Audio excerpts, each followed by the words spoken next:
It's a two-part question about the city of Louisville, and I'll say since the protests began, I've been communicating with city leaders, faith leaders, and others. And my goal has always been to try to help find constructive solutions that more often are going to be proposed somewhere else, but that we can hopefully move forward.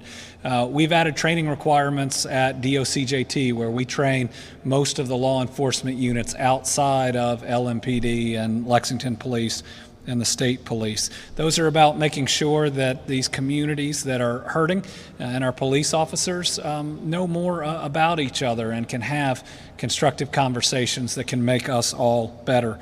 I've worked with faith leaders and HCBUs that are out there leading to launch the Kerner Commission 2.0, finding real solutions as we move forward to make sure that it's not every 30 years that we feel like we're doing the same thing each time, that we're actually building that better world. We've provided additional law enforcement when called upon. You've seen KSP in Louisville when needed, and we formed that active working group that includes Senate and House leaders and others working on solutions. So we've been actively working and will continue to actively work. But we also need a little bit of truth here, in that we're not going to be able to fully address this until we get a decision in the Breonna Taylor case.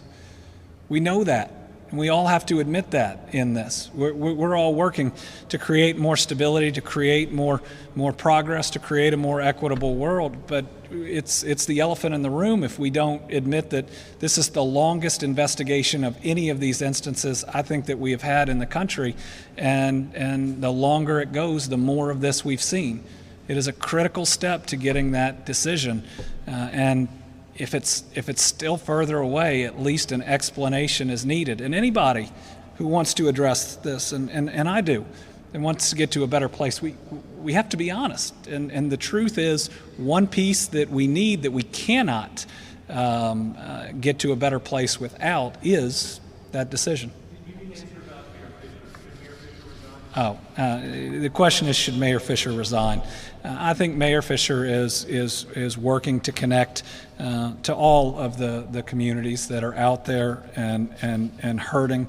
I don't think him resigning helps overall the situation, and my hope is that he can continue dialogue, earn back trust if it's been lost, and to continue to try to move us to a better place.